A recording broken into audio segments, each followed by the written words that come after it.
dawa ko noddugol non artirgol yimɓe ɓen faade e gandal. Si duɗal no jokka no jangede ko fi no yimɓe ɓen sellinira dina mum kan. Si wajuji ɗin no waɗede ko fi andintingol yimɓe ɓen ko ɓe woni e jangude kon e ko ɓe woni nande kon, ɓe sennidirane kewkewuji ɗin ka nder dina maɓɓe. Dina kam wawata yaade marsa jaalo yimɓe ɓen wurida e makka si ɗiɗo jokkodiraɗi. Gila 2010 wona haala politique ko haala dina wonde yewtude, kono gila 2010 tummodire jane ko marnoɗen e saare nden ɗo e marnoɗen e leydi ndi fof dari, tawi ɓerɗe yimɓe ɓen metti, e yimɓe ɓen sunike, yimɓe ɓen fayda ko ɗum woni woɓɓe hay taƴike, tawi ɓerɗe fof metti, ɗuytodiri ha joni on yiyay hakkude karamakoɓe ɓen ɗo tawa no wawi wadde hitande duuɓi ɗiɗi ara yimɓe ɗiɗo enɗinɓe jeyɗuɓe ka enɗan jeydi ka finde faami hunde wotere, yiɗi hunde wotere, faala hunde wotere, waɗay hitande duuɓi ɗiɗi ara ɓe yiidari. Tumbodire ɗen hino mari nafaji molanaɗi, ɗi ɓannidira e ɓerɗe ɗen, ɗi wurnitay kadi hamasaji ɗin, ɗi artiray sahwa islamiya on ko ɓe wiyata ko réveil islamique kon. Haray meɗen jarni on, jarni neniraɓe ɓen, jarni karamakoɓe wonda ɓen e almami ɓen e bange ngoɗo noddago. Haray kala ko yewta ɗen e fikaɗo dina tawi dow koye juuɗe karamakoɓe sunna ɓen wonɗen ƴettude, wota en waɗo e ɗiɗi koko selli kon e dina kan wonɗen hendade. Ko ɗum waɗi ceerno meɗen Ayyuba Sakhtiyani o maaki konngol, tawi kanko e Fudayl ibn Iyad eɓe hawrodiri e konngol ngol, wonde no jeeya e malal neɗɗo mo wona arabejo e neɗɗo kecco nde himo fuɗɗo janngugol diina, nde o fuɗɗoto ƴettugol diina e juuɗe karamakojo sunna. Inna min sa'adati alhadas wal ajam an yuwaffiqahu llahu li alimin min ulamai sunna. Sabu sa ƴetti diina kan tawinayi juuɗe karamakoɓe sunna ɓen ƴettuɗa, a ƴettay ko sella kon. Koko metti noon faamude enen hiɗe yiɗi yewtugol fi pottal, yiɗi yewtugol fi jogodiral, kono hiɗen sali sababuji pottal ngal. Sabu no jeeya e ko ɓuri mawnude sababuji pottal ngal jaɓugol gonga on. Ɗo gandi gonga ɓarnidiray ɓerɗe. Allah tabaraka wa taala ko ɗum o yewtuno alyahudaɓe ɓen Madina wondude annasarankoɓe ɓen, o wi si tawi hiɗon faala pottal onon e julɓe ɓen are faade e konngol gotol ngol ɗon hawtidira e on ɓerɗe ɗen. Ta'alaw ila kalimatin sawa'in baynana wa baynakum alla na'buda illa Allah. Si on ari e ngol ɗon konngol tun on nanodira e julɓe ɓen, kono eɗon fecci Allah tato, woɓɓe mono fecci Allah ɗiɗo, eɗon wiyani Allah ɓiɓɓe, eɗon wiyani Allah suddiɓe, eɗon dambi malaika e Allah, ɓiɗɗini malaika, heɗon haɓɓiti onon e ɓeeɗo laɓɓinɓe Allah, wotinɗini Allah, on naɓiday, on ɗayni hoore moɗon. Ko neɓuɗen wolde fi pottal pulaku, pottal julɓe, ko si en ari ka masdar, ko si en ari ka ɓulirde dina kan, ka qur'ana e sunna, ɗum na ha wi'en en fotti, en tawa en fotti.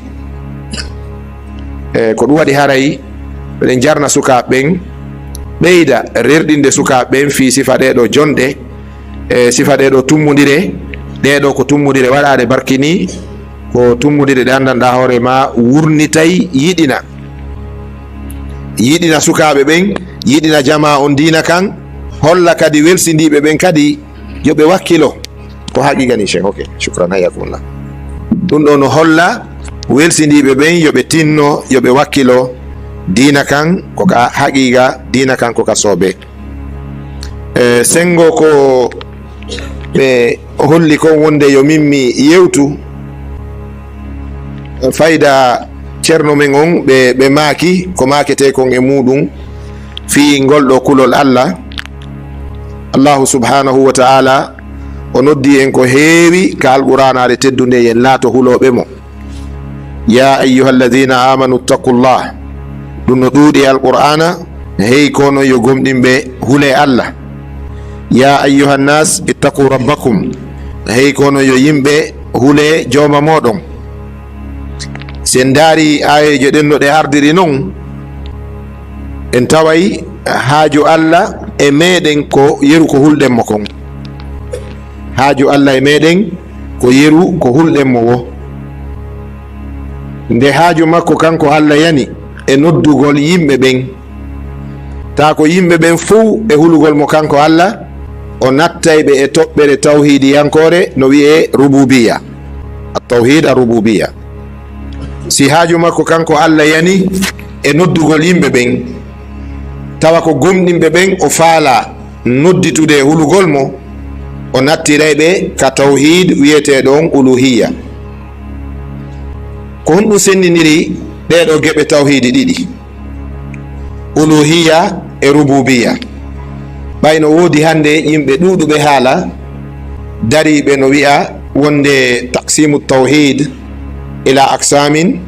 ɗum kadi ko bidiya goo. Wonde feccuɓe tawhidi ɓen pecce tati, ɓen ɗon kadi ɓe sincika diina. Wallahi ɗum na sincago e diina, bal karamokoɓe ahlu sunnati wal jamaa salafan wa khalafan wona kamɓe fecci tawhid on. ɓe ndaaru alqur'ana on, ɓe tawi alqur'ana on tawhidi no fecci ka qur'ana pecce tati, bal zakarul aksam ma qassamuhu, ɓe janti geɓe tawhidi ɗen no alqur'ana on addiri ɗe non, wona kamɓe sendi. Buy sikkay ko cheikhul islam ibnu taymiya ko kamɓe fecci tawhid on. Woɓɓe wiya ko ibnu qayyim al jawziya,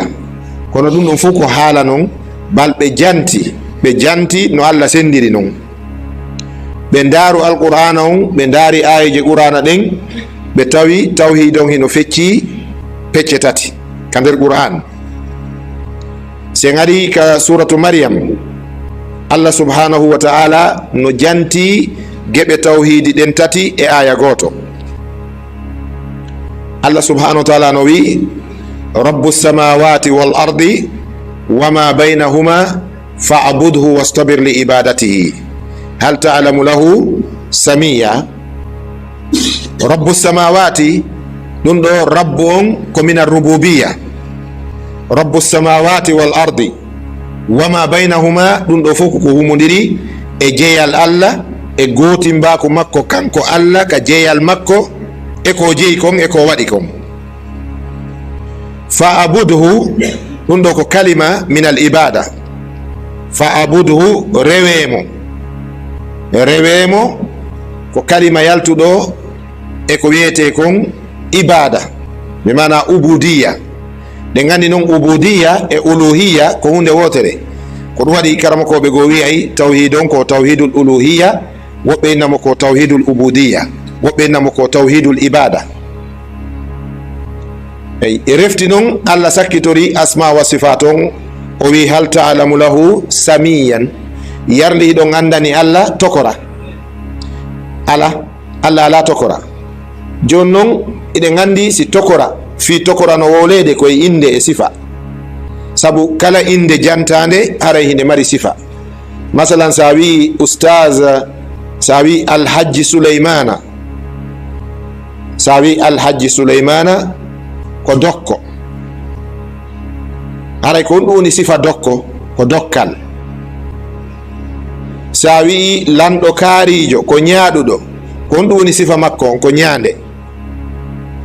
Sa wi kaari no yurme, ko ɗum woni sifa makko on ko yurmede.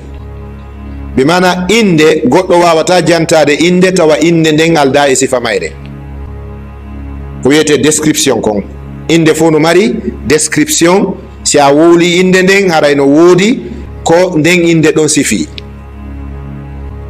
ko ɗum waɗi Allah tabaraka wa taala o wi hal ta'lamu lahu samiyan,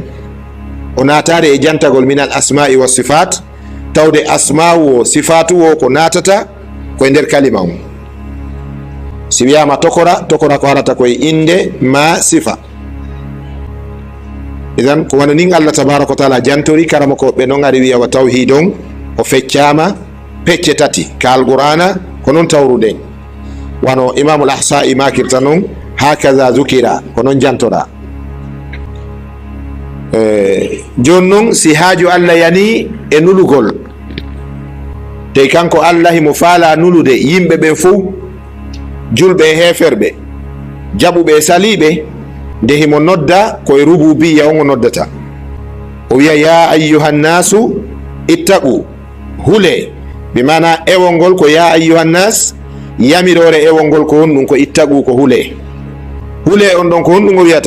o wiyata ittaqullaha ko wiyata ko ittaqu rabbakum fi hen ɗum julɗo e kefero fou hino gomɗini gotimbako Allah ngun ka golleji makko ɗi o waɗata. Masalan fewno ɗo ni ka lagine fewndi ɗo o changement mo jogui ɗen ɗo julɗo e kefero no fottani wonde ɗum ɗo ko gollal Allah ka wona dole guine en etike yiri ko etoto kon hakkude bugagol kaaƴe e teɗagol pinka e raɗodiro e doga ƴawra jolɗa e sooƴo ɗum kan sunnugol pine sunna guduron sunnidira ɗum kan guine en etike ɗum kono jaa dole men ɗen ko hollugol tun anni e faale. Allah tabaraka wa taala ɓay immanike weetu bimbinan ɗen inde bobo nden feeñi ka donc ɗum ɗon ko golle makko kanko Allah warrugol ko wiyete changangol yimɓe alhaali maɓɓe ɗum koye juuɗe Allah woni. julɗo e kefero yeddodirta fi ɗum fo no jaɓi ɗum wolɗo o wiyay modi en yetti Allah, il nous a fait, il nous a sauvé, il nous a fait ça, il nous a donné ça. Mo ɓe ko no woni wowlirde tawde ɗum ɗon no anda ko gollal Allah. Awa e sifa ɗin alhaaliji imanu goɗɗo ma sellugol finde makko wawata ko peesade ɗum tawde ko amrun wadihun musallam ko hunde weetunde nde andanda hoore ma haqqillaji ɗin e fondoji ɗin no jebbilani ɗon wawata ko andude kaari ko mu'min kaari ko muslim kaari ko ɗum ɗo ko ɗum waɗi ceerno meɗen on cheikhul islam Muhammad bun Abdul Wahhab yo Allah yurme ɓe maaki wonde jaɓugol ko Allah tagi kammu ngun ko Allah tagi leydi ndin ko Allah saƴini ndiyan ɗan ko Allah niɓɓini ko Allah weetini ko Allah wurni ko Allah chanzata ko Allah warata ko Allah immintinta ɗum waɗata goɗɗo julɗo jaɓugol ɗum waɗata goɗɗo julɗo fi hen ɗum heferaɓe aranɓe ɓen ɓe nelaɗo gerdunoɓen e mum hari ɓe gomɗini ɗum ka sa wiɓe ka alqur'ana man khalaqa as-samawati wal ard qur'ana wi sayaquluna Allah qul liman ma fi as-samawati wa ma fi al-ardi sayaquluna lillah sa wiɓe ko ombo tagi leydi ombo tagi kammu ɓe wiyete ko Allah sa wi ko ombo woni jeyɗo ko woni dow e ley ko woni hakkude kon ɓe wiyete ko Allah kono yarni ɗum waɗiɓe julɓe waɗari ɓe julɓe ko sa'i hombo neɗɗo wonata julɗo ko sanga o wajjinɗini Allah o wotinɗini Allah o jonniti Allah gotin mbaku ka dewal sanga julɗo on jonniti Allah gotin mbaku ka dewal ko ɗon noon o gasete wiyeede neɗɗo julɗo ma gomɗinɗo sa kafidi Allah e goɗɗum ka dewal ma a kafidi Allah e goɗɗo ka dewal haray hande kadi ɗum ɗa fof Allah ƴettata ko ɗum waɗi so wi innahu man yushrik billah faqad harrama Allahu alayhi aljanna kala kafiduɗo Allah e goɗɗum Allah harminanimo aljanna o joni noon si tawi en daɗay oɗo kafidugol Allah e goɗɗum en daɗay oɗo wopugol Allah en daɗay oɗo yeddugol Allah en aray e toɓɓere wotere fiyo nde arsi ko en toɓɓere wotere ɗon andi si weeti bimbi a falama hewtoyde Madina ma saare ma sonfoniya ka gollirta ɗon ha to jini e mbaɗɗateri ka la budda min al wasila be heɓa ko yottorta kon siɗa fala ewnade moodi ma wonɗo Amérique ma ɓengu ma wonɗo Fuuta iɗa hato jini e téléphone on kadi no hato jini e réseau ma on kadi no hato jini e tawi ɗa mari crédit si wawon communiqude ka isan ko hunde hewtinay ma e hunde si a hewtay e hunde ko be rewra hunde mi anda si pular ngal nanike sa falama hunde ko goɗɗum rewrata fiya yotto e konko falaɗa ɗon o ghayatul muslim ko wiyete bugyatul muslim kon ko aljanna falaɗen ka ala ko julɗo ɗaɓɓi ala ko bani adama ɗaɓɓi ha hewti natal aljanna joni noon fii yo julɗo on yetto aljanna emo hato jini on ɗum kulol Allah sabu Allah tabaraka wa taala wi innal muttaqina fi jannatin wa na'im, inna lil muttaqina mafaza, innal muttaqina fi jannatin wa nahar fi maqadi sidqin inda malikin muqtadir. Bimana kala ka yiltindirɗa ko naɓata aljanna kon ko kulol Allah. Kala no yiltindirɗa qur'ana e sunna joɗɗintinɗa fondoma on a taway ko naadata aljanna kon ko kulol Allah. tilka aljannatu nurisuha min ibadina man kana taqiya. O aljanna ɗo min roninimo ka jiyaɓe amen laatiɓe hino hula Allah. idan on andi kala ka rewra ko be hon ɗum la budda min attaqwa li dukhuli ljinan. feere wo ala be kulol Allah heɓo fi natugol aljanna. joni noon o kulol Allah kadi ɗum ɗon kadi ko hoccugol ka ko hoyɗugol ka ko runugol. kulol Allah a hoccata a hoyɗata a ronata. almar'u la yakunu taqiyan bimujarradi annahu ibni taqiyin. neɗɗo wawata wonde kulo Allah fi tun ko ɓi hulowo Allah. ɗen rini hande wano ka réseau sociaux ji ɗo ka Facebook ɗo jiwɓe koni wadde awa sako e sukaɓe balla noon e woɓɓe maɓɓe kadi no mantoro ɗo wonde min komi iwdi waliyu, komi ɓi ceerno, komi ɓi yimɓe moƴƴuɓe, kono yardi ɗum no feeñi e makko kanko. feeña e makko. ɓe wi laysa alfata man yaqulu inna abi kana walakinna alfata man yaqulu ana dhahu. ɓiɗɗo gorko ma sagata no wi'irten noon wona wi'owo ben an wonno, ko wi'owo ndarelam min kadi mi woni. wona wi'owo ben an ko waliyu num, ma ben an ko almami num, ma ben an ko ustad ɓe mawɓe num, ma ben an ko ceernoɓe accananoɓe. wona o woni ɓiɗɗo gorko, ko woni ɓiɗɗo gorko tigi tigi tigi ko wi'owo ndarelam min kadi no mi wayi. tawa ko honde tuma goɗɗo suusi wiide ndarelam no mi wayi, ko sanga tawi mo hoolimo e hoore lawol yettiningol ka. idan en andi ko haya bani adama ko ɓuri faalede batte gurdam makko ɗan ko natugol aljanna. hada ma natlu, ko ɗum ɗo woni ko wonɗen ɗaɓɓude kon fi aljanna. aljanna ha ko muntaha talibin, ko ɗo woni hattirde ɗaɓɓowo ko ɗaɓɓata. joni noon on aljanna ɗon si on tigi naata e mo no o faalira natirde noon ko be o wona kulo Allah, o wona hulowo Allah. ngol kulol Allah ɗo kadi ngol kadi ko ɗaɓɓetengol, ko wañetengol, ko honto ngol heɓoto kaka nder andugol Allah, anda dina kan, anda nelaɗon. o usulu salasa mo nanten no yewte fi muɗum, woɓɓe ara no itti bote muɗum, woɓɓe kadi no ŋeerini ha no metti hay famude. ko hakkunde wonete khairul umuri awsatuha. feññinoɓe ɓen yo feññinir yeru mustawaji niveau ji yimɓe ɓen. anduɓe ɓen kadi wota ndaaru fi ɓe andi hunde nden ɓe yawtino nde ɓe itta bote mayre ɓe fanɗina nde. yo ɓe andu no woodi ɓe hewtanari nde. jonna on ɗo misal, enen oustage ma karamokoɓe jannoɓe waajo eɗon andi ka bayanaji men, ka khutbaji men no fanɗi ko nana toon khutba ma bayanata ko fi salligi ka. si karamokojo ari joɗike yeeso men, ma oustage wiide nulande ɗo docteur Mamadou Bare, ma cheikh Aboubacar Ndiare, ma cheikh Wuri Mamunge, yoɓe arɓe ɓeytana en fi salligi, ayiye jama fof no usito o yoɓe ƴettu mawdugo. harale o salligi ɗo so ŋacci ha nde juulirde heewi, on soki dambuɗe ɗen o wi goto goto mo ɓe yardarta ɗo salligi, sendidirana e sunna e farilla salligi e bonnayɗi e añaɗi e yiɗaɗi. si on tigi yalta jongalleɓe buy ko ɗo walta buy walay ka juulirde ɗo. kala mo dartanari en salligi on, salligi o darenta no selli, sendidirana en farilla e sunnaji salligi, si en waɗi ɗum ɗo ha min o mi anda ko ngal mi rewrata mi hota o gelike fi hen ɗum ko toɓɓe yawtaɗe, toɓɓe yawitaɗe, ɗe bugitorama ɓaawo ɗe kontama joni toɓɓe tosoke. ɗum waɗi ha takunoɓe majje welsidike, yejjiti ɓe anda ɓen kadi no sikka ko mana mana ɗum no andoro tun yi'ugol no waɗe. ko ɗum waɗi o yiyay buyno salligo ƴetta ndiya na wicca ka dande ɗo rassul uno min muhdasatil wudu, no jeeya e bidiyaji salligi ɗin ƴettugol ndiya na wicca ka dande ɗo waɗani hondu ɗum sintiɗa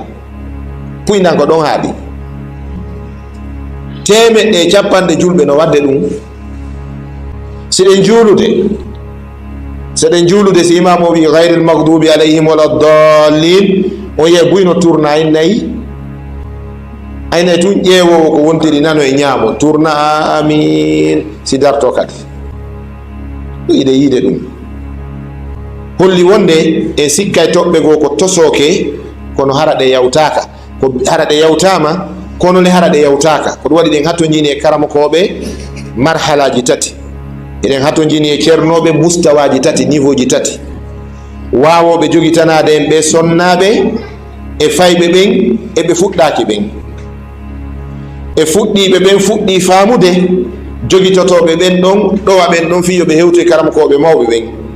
e karamokoɓe tawoɓe gerangal wo gerangal ɓe wawata jannude fuɗɗotoɗo ɓe mana ɓen ɗon wona hon ɗum formoɓe ɓen ɓen ɗon no wiye ka français les formateurs de formateurs formanoɓe en formoɓe ɓen ko janna men mene forma men holla men no min formira ɗen hatto jine ɓen karamokoɓe towa alluje ɓe se wino yo ɓen ɗon jippito jannana en pay koye nurul bayan jannana e rewɓe ɓe mugarrarul hadis mugarrarul fiqe mugarrarul tawhid se wi hande ko docteur Mouhamadou Ouri Bari en Cheikh Aboubacar Diarry Diallo en ko ɓe arata jannana en pay koye nurul bayan ko ɓen jannanta en ɓe sonnaɓe ɗo juzu amma ko ɓen waɗanta en ɗi bayanaji tosoki ɗi menen min watta hande kadi ɓe ara ɓe yewta ɗo de ɓe wayni to jama on ina menen min famari fus andi ɓe wi ko duulere wifi e hoore hoɗo duulere nde wifi yahi son haɓɓitike kadi karamokojo tosoko kadi mo alluwal mum barkiɗi kadi on kadi wi wolay ɗi ɓe wolata ɗi jaɓora e lande no docteur Mouhamadou Ouri Bari la jaɓorta noon yewtiray ka diina masalaji ɗi ɓe yanata e mum ɗin an kadi a yana e muɗum a wartoto joni an kadi a wartoto joni saabu a wawi neɗɗo mo wattaki tuuba no haddi wudere ƴawi e leggal wi jama on are ɗo mi samminana on dimɗe ɓantiɗo yo teɓɓito wo wiya la hawla wala quwata illa billahi a wona e neɗɗo wirtiɗo ko ɗum waɗi Allah tabaraka wa taala wi mo be wa kullun ya'malu ala shakinatihi mo be ko niveau mum on e nokku mum on gollata goto wawata gollude gollal ngal o hewtanari haray kulol Allah ngol ko kangol woni saabiwal aljanna ngal ko hennata kulol Allah ngol noon ko jande nden jangugol ngol si neɗɗo jangari o wawata andude Allah tabaraka wa taala si a andari Allah a faytidiraymo e goɗɗum ngoo o yiyay neɗɗo wiyowoma min komi julɗo miɗo tori on duwa ma hino mantori kañum ko julɗo hay so falji si a ari faljitugol mo ko probléme ara natugol ka suudu makko ta mo yowi ɗon linsere drapeau mo ala pays linco yo yano yowi e dammude boutikaji e cuuɗi e salon ji woɓɓe arano waɗ ɗon talen hum woɓɓe gara no yuɓɓi seedere yowi ɗon ko julɗo o yiwataka juulirde o hooray suumayi himo gomɗini Allah himo gomɗini nelaɗo himo gomɗini qur'ana kono mo shirkande Allah tabaraka wa taala ko ɗum waɗi Allah tabaraka wa taala wiwno a tawata ko ɓuuri hewde e julɓe ɓen illa wa hum mushrikun hana mo shirkande Allah sabu won ɗum o anda ko Allah o mo wi o gomɗini o gomɗinarimo gomɗinal gongawal haqiqawal tawde o hoolor ko wiyete tawi ma o hoolori ñembi wona gandal o gomɗiniri la budda min al ilm ko be on tigi heɓa gandal ngal fiyo wawu hoolorde Allah o hulira Allah no duwa hulirede ɗon ko ɗum waɗi so daari ayeje kulol Allah ɗen ko ya ayyuha alladina amanu taqullaha haqqa tuqatihi ko ngal ɗon atti refti ngala arto e ɓawo wi ya ayyuha o wi on tuma o wi ya ayyuha alladina amanu taqullaha wa qulu qawlan sadidan o artiro e noon o wi hen ɗum ittaqullaha mastatatum sikkoɓe ɓen ɗen ayeje bortidira ɗe ngal be ngala ɓawoje ɗen sembi ngattingal ngal ittaqullaha haqqa tugatihi huule Allah haqiqa hulugol ɗum e huule Allah mastatatum embere moɗon haqiqa hulugol Allah on ko hulire Allah gandal ittaqullaha haqqa tugatihi ko hulire Allah gandal woton hulir Allah hottagol mastatatum on yeruwo ko anduɗon e fi Allah yeru wo ko anduɗon e Allah, yeru wo ko janguɗon faamuɗon fi Allah, haray jogitore ɗum ɗon kuugal. wona yondigi wonu anduɗo Allah wona kadi yeddowo Allah. o wiya arun alayka in faaltahu azim, si tawi a woni neɗɗo iɗa andi Allah iɗa yeddude Allah no hersini, sabu wurin a puusa e majjiyankoɓe ɓen e yeddugol Allah. si yiyama karamakojo no naata pooɗa, hande kadi ko wiyete o fiyo pooɗa ɗum no wolede tun, kono hay karamakoɓe ɓen ayi sa huuli Allah mastatatu mon no joni ko embere gandal mangal ko ɓokkuma taaqa kon e cembe hulil ɗum Allah tabaraka wa taala. kulol Allah ngol ko ɗum waɗi karamakoɓe waɗanigol firo, ɓe ɗaɓɓiti alquran, ɓe ɗaɓɓiti sunna, ɓe ɗaɓɓiti hawadisu salaf, piiji kewkewuji waɗnoɗi e moƴƴuɓe aramɓe, ɓe tafani bi mana ɓe jonni ko wiyete kon tarifu taqwa. ceerno meɗen cheikhul islam ibnu taymiya ɓawo ɓe landike ɓe ko woni kulol Allah, ɓe maaki ko alla yaraka Allahu haysu nahak wa anna yufqidaka haysu amarak. sifa ko ustad en landaɗo kon fi sonnaɓe men ɓen, o gandi haɗowo ella sa wattanari haqqil a ara ittugol ella on, ittora kadi nafaji ella on. hara hunde nden ella hunno e mayre, kono ene mari toon nafaji, aru itta konko woni ella ɗon, acca ɗon nafaji ɗi. o gandi hari Konakiri ɗo kala ka peera waɗi ko bayana, no landa ngal landora ɗum ko bayana minen har min fowtaki faami, aɗen dogayno ɗo bayanaji peera ɗon. min oustaz Tayibu, oustaz wuri ɓe yimmiɓe ɗo joni Diallo Mamou, docteur karamakoɓe meɗen no ɗo, wallahi hay min noddidirayno awan kippiɗan e sengo ɗon. a tawa ɗa mari bayana watteɗo Symphony peera, ɗa mari bayana waɗowo Anta, ɗa mari bayana waɗowo Tawya, eɗa mari bayana waɗowo Bonfi, ñallal gotal hara ko peera. yaha ha wiɗen ha tigi tigi on ɗi bayanaji peera kadi yarli ɗi no selli ka bindi ɗum kadi dara ha enen tigi kadi waɗɗen fatwaji modi ɗum ala e bindi o terte. en tertike bayanaji peera ɗin joni kuru mbaɓɓa naati joni ko kuru mbaɓɓa joni woni kadet peeraji. sonnaɓe ara ko waɗɓe hijabji kadi koy, sonnaɓe waɗɓe hijabji joni yahi ha kaɓe anduno ɗon wonde ara e sonnaɓe fof no wawi natude e galle e nder cour ɓe ferma cour on, kamɓe tumɓe wona ɗon ɓe yimana jomba jon ha ɓe ama nder ton, ha joni de haray kamɓe kadi ɓe haɓɓiti fi ɗum ɗo. joni yehi ha fayda ɓay dufu Allah kore ɗen addama, joni ɗen kore kadi wattama wattanede kurundaje, andi woni pire ñamakala yagal. horde nden e wurundare nden ɗum ko kuuɗe ñamakala non faami. joni ɓe kuuɗay joni si peera waɗi peera yimɓe sunna Konakiri ɗo, fayda sikkay ko ɓeya invita ɗon hakke. ɗum yahi joni ha fayda joni worɓe tigi no seeditade, worɓe tigi joni sa ɗumanni ke ɗum ɓe na imam kaari ɗo ma oustaz kaari ko jiwo maɓɓe o jombete min waɗuno, ma oustaz kaari no waɗi fatwa fi muɗum. dambugal ngal ka udditano ɗon ngal udditoraka doy wona gandal ngal udditira. haysi karamakoɓe udditiri masala o gandal, kono udditanaɓe ɓen anda o yi fitnago ari e muɗum. qiyamul layli Konakiri ɗo sukaɓe hewɓe ko yiɗiniɓe jangugol qur'ana, susiniɓe jangugol ha ɓe ɓatti ka duɗe, ko hiranɗe ɗen ka qiyamul layli, ko ɓe arata ɓe yiya sukaɓe goreɓe maɓɓe no ara daro naafina, woɓɓe ara no fonti, woɓɓe hara fonta, ɓe inna inchallah min kadi mi janggay qur'ana. ɗum hebbinno duɗe meɗen sukaɓe woni jangoɓe hande, sabu gon folodiro ɗon. eɗon andi ka sous région ɗo sina Mauritanie ala ɗo leydi ndi lagine eɓɓiɗirte janggol qur'ana. hay Mauritanie fewdo ɗo si ɗum faala o wiya Mauritanie acca lagine fi janggugol qur'ana,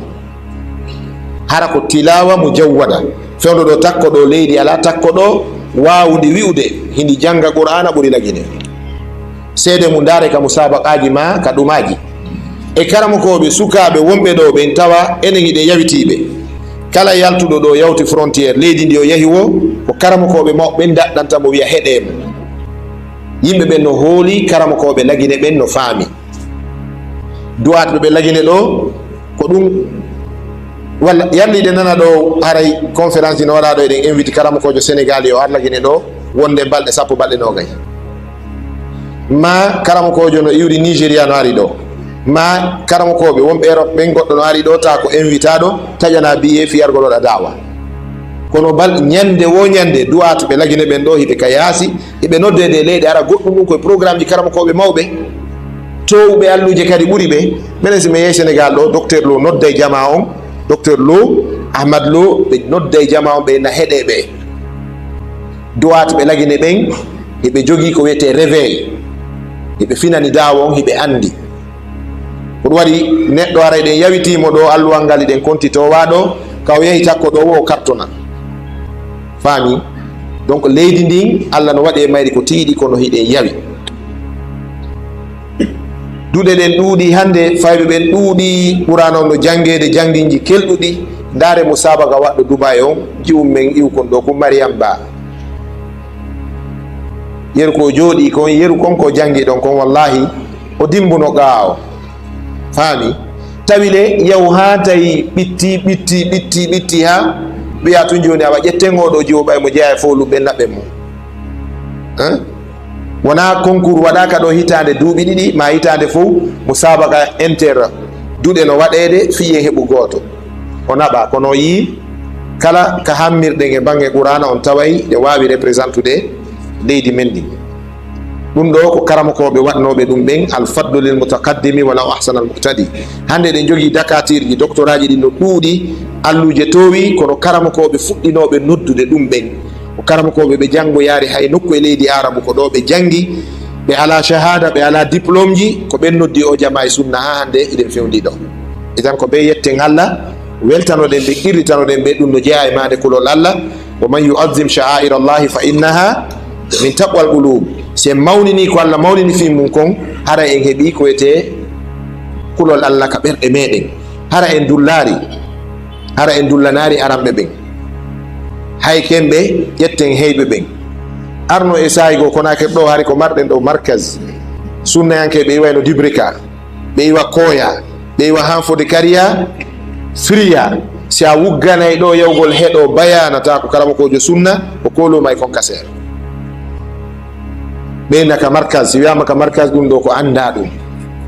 are heɗe kadi on ɗum karamokoɓe janguɓe ga e duɗe jangi defte ka majlisiji wona hay jangoy ka leyɗe arabu arti kono ko ɓe andini en hijabu no waɗɗi ko ɓe andini en o moɓagol funsu no jawle e dennabo ɗum ko bonnere ala e bindi min mi neɓu nande ɗum e bayana si mi yi ka ogirde malal ceerno Samba Mumɓe yano maki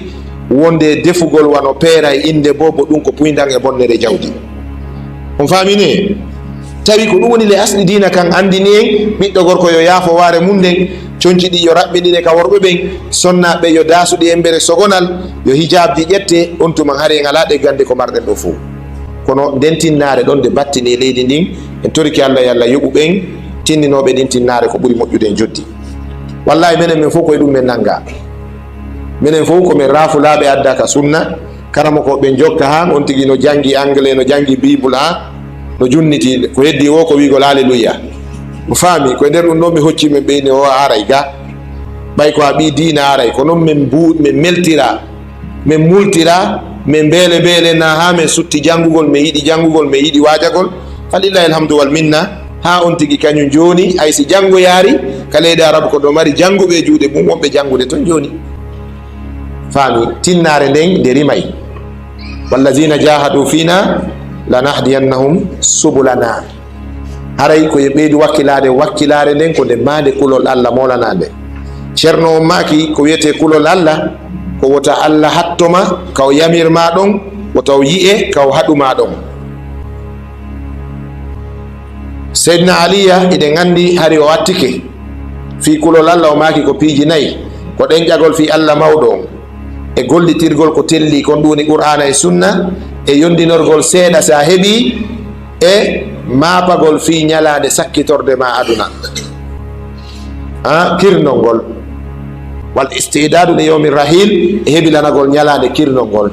kulol Allah ngol no mari bénéfice ji no mari résultat ji si neɗɗo woni hulowo Allah gurdam makko aduna ɗan deeƴay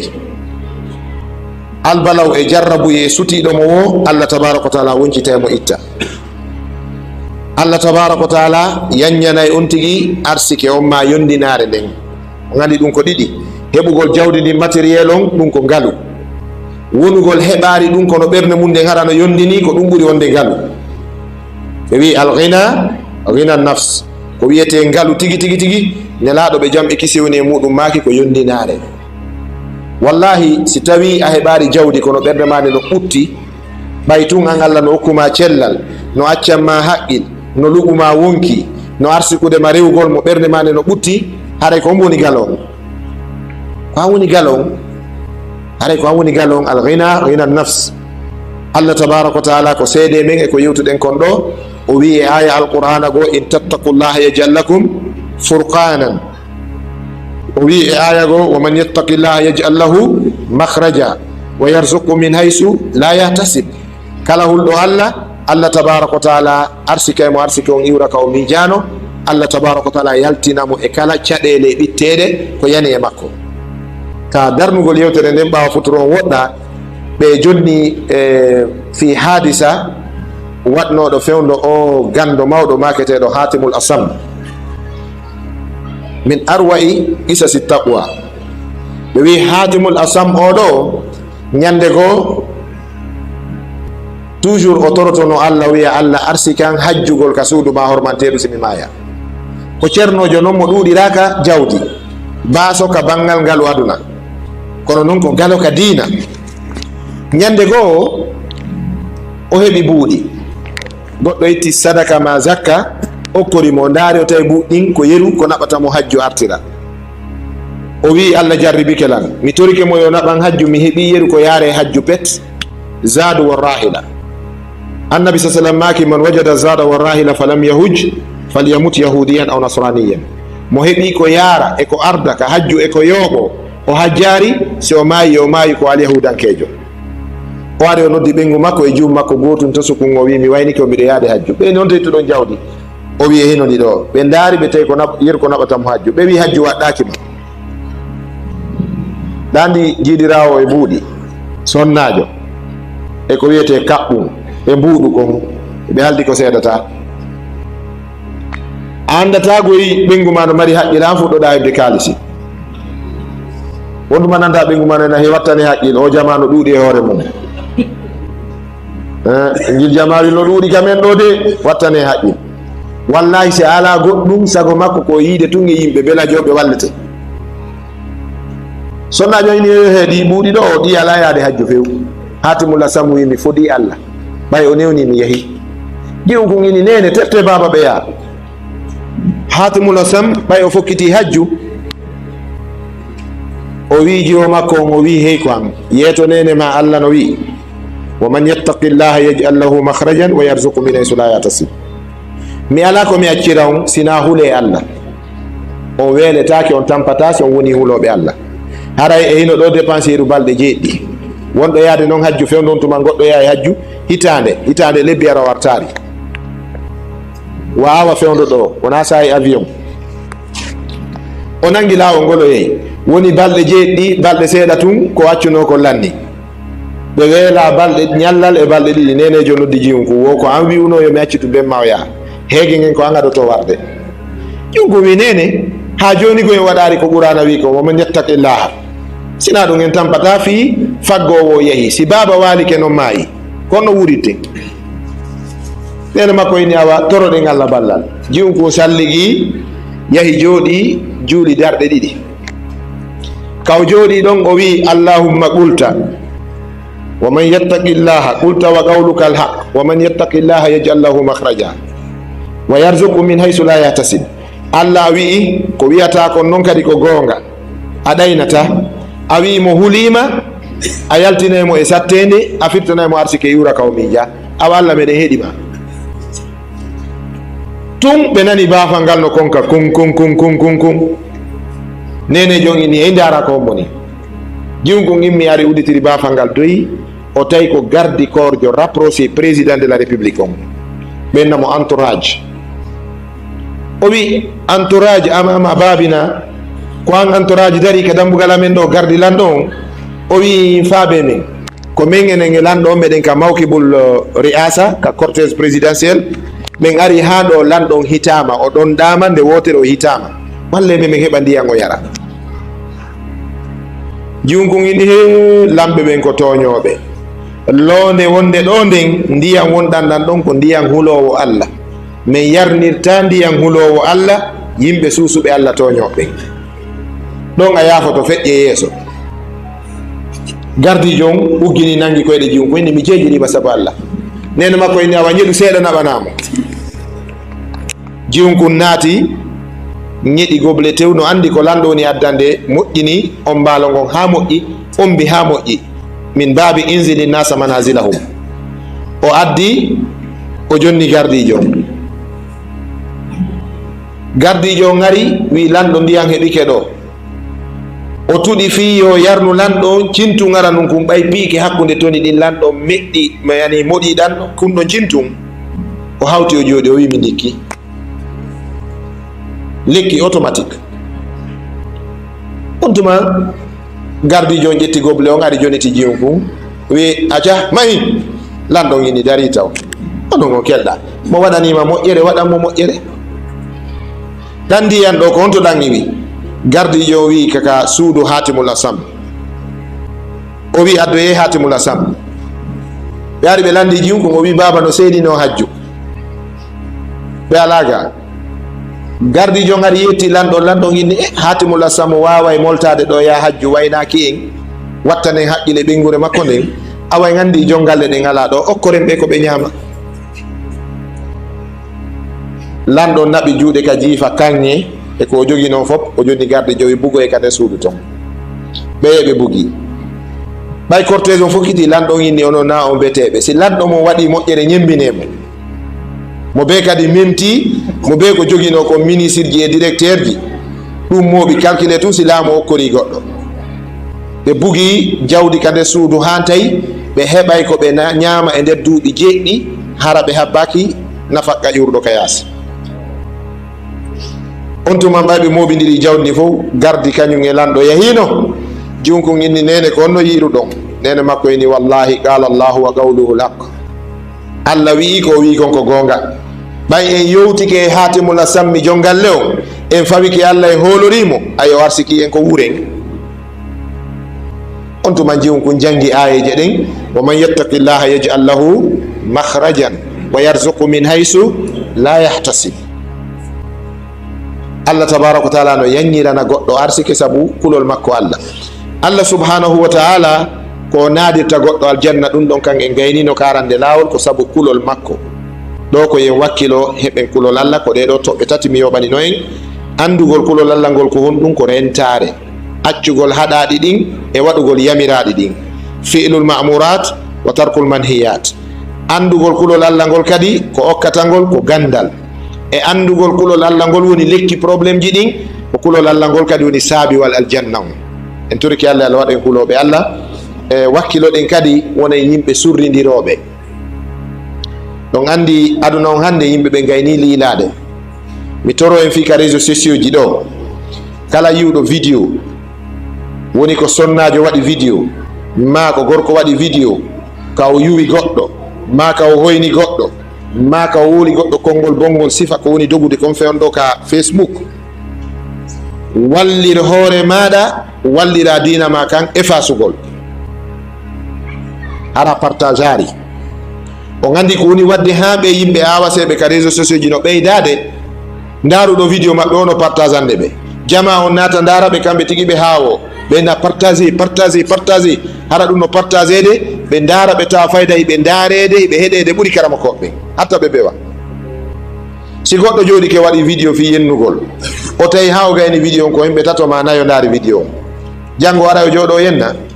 so ari o yenni o heeɓi guluje sappo e ɗiɗo darɓe mo guluje sappo e jowo o heeɓi guluje noga yimɓe darɓe mo karama ko ɓe accana ɓe si waɗi yewtere hay wuluren ɓe dartaɓe kanko o wiye ko kanko woni plus populaire kanko ɓuura yiɗede kanko ɓuura hato jinede ko ɗum woni bewinde yimɓe ɓen o tawi jaɓu partage ude o tawi sakitu bone si goɗɗo kadi wowli goɗɗo haala bonka ɓawo makko wota yettino e makko woni koye vidéo yennimo woni koye audio wota naɓanmo wota heɗinmo ɗum eɗon andi ko ɗum oya salafu salihina en kamɓe si goɗɗo addanino ɓe haala ko goɗɗo wuuli hoore maɓɓe ɓe yanay e adduɗo haala kamɓe acca ɗon wulɗon. ko ɗum waɗi oya arno o wi Khalid o wi hey ko an kaarijo no wowle haala bonka o wi da'hu fa innaha sahifatuhu falyamla'aha bima sha'a. konko woni wadde ɗon ko ɗeri makko woni hebbinde terto o hebbinira no faalira. goɗɗo goo kadi ari o wi hey ko an kaarijo, kaari yennima, kaari wowlima, ala ko o wiyarima, o hoynima, o filli hoyre nde o ya hoynimo nden, o wi a wawi an fa anta cheytan, an ko a cheytane. oya ƴetti dagawal fampi kelan woopilan, an a ɓoroye ngal dagawal ɗon ara feŋa ka ɓernde an. o wowlimi nanari ko an yettindo yan on ko an yennilan. oya kadi ari wi wo kaari no aybini, kaari no wowle, kaari no bonne inde, o wi ene cheytane heɓari mo nulay an sina an. on ɗon kadi moltiyeyi. wona yen jaɓu ne'ude bone, wota en ne'u bone, ne'ugol bone ko angal kulol Allah. ne'ugol bone ko angal kulol Allah. si neɗɗo woni hulowo Allah o mehay bone. surrindiren, mi jangi fewno min jangata ka école e anglais, ɓe mari qissa mo ɓe filloto joni wano avocat jo. sa woni avocat jo ma magistrat jo, siɗa ñawude goɗɗo ko humpitoyiɗa fi makko ka yaasi to, ko humodira e ñawore nden ko wonɗa ñawde kon, wota ar fillitoɗa ɗum ka suudu ñawirdu, ɓeyda probléme o, yondinor ko hewtuma kon. o faami ko ɗum ɓeynata onode commitment ka droit so ɓe jannude e anglais ɓena ɗum commitment, ko arma kon koye ɗum ɗon ɓarotoɗa ñaawa. wona ya ñaawir ko hewtarima kon tawa ardu ko wiyete dossier. en faami ko ɗum waɗi ɓe ƴette gila ñande on tigi naɓa ka gendarmerie maka commissariat, procès verbal makko arano ko on jokkata on tigi ha ka tribunal, koye on koye ɓena ɓeymo comparede, ko ɗum woni comparugol mum, addaɗo no ñaawede on ko gila yewtere makko aranere nden ka police ko nden jokkata mo ha ka suudu ñaawirdu. haala goo heera sincetake ton, si sincande ari ɓeyna ɗum ɗon ko fenade, ko tooñe. no jeeya ko ɓe jannunomen toon fi neɗɗo ko tawata noon ɗum ɗo ko heferɓe moƴƴini ɗum ɗo no jannude janna e julɓe janna heferɓe, tayle ko islamu jeeyi. ɓe wi wo neɗɗo jannowo ñande goo o naati ka classe jannugol, janganakujo makko goo towni hondu, o wi karam koyen, o wi mi wujjama. hurundare makko wujjama, o wi mi wujjama. karama ko makko eni onon ɓe jangoɓe ɗo hulata Allah, jonnite o ya hurundare makko nde, joni wano téléphone wujje ka nder julirde awa. on tuman o wi ka ƴettuɗo ngala ɗo ka hulata Allah o jonnita, fo deƴƴi hokka. on tuman karama ko jon inni imme daro ɗon. ko waɗi ha ɓe filli ɗum, ɓe wi ko suka on o woni ha ñande goo duuɓi makko towi, o fotti e mawɗo, mawɗo on furɗi nawi iyata moƴƴa, o darde mo wi karama koyen dare, o yeni ko no mi jannirma wo min on jannilan, o présente e makko ha ngoya anditi wonde jannimo. o wi kono karama koyen hiɗo watno goɗɗum ñande goo mi andintina on. karama ko makko eni on ɗum mi watno, o filli ko komin en fillanade ɗo. ɓay woni oya wujjama ka classe ka jangete ɗon, o wullitike ka karama ko makko jeejiri yimɓe ɓen Allah hettaki, o wi yo classe on fo immo daro, julinde fo ayo immo daro, fo immi dari. o wi fo yo munno, fo munni. wujjaɗo e sikkitaɓe fo yo munno, fo munni ha yoori. o jindi o furiri ɓe goto goto ha o hewti wujjuɗo on. o ƴawni hurundare nden ka jiifa makko ka o marni ɗon, o ƴettide kanko janno on, o waɗi ka jiifa makko, ari o darsi ka o darino ɗon. o wi uddite guite mon nden, ɓe udditi guite ɗen. o wi awa yettude Allah, hey ko an eno ɗo hurundare ma nde hettike. o yaari ƴetti hurundare nden, ko mbo on ceerno ine o alanda kadi ko wiɗa mi walla hetta hurundare ma nde ga hettide, tento ko mbo wujjuma, mi sincata ngaygu hakkude ma e goɗɗo. e faami yodere nden, mi sincata ngaygu hakkude ma e goɗɗo. ɓay suka o fillanike ɗum ceerno on, o wi on anditilan. ceerno on inni mi anditi fi hurundare nden, kono mi anditari ma.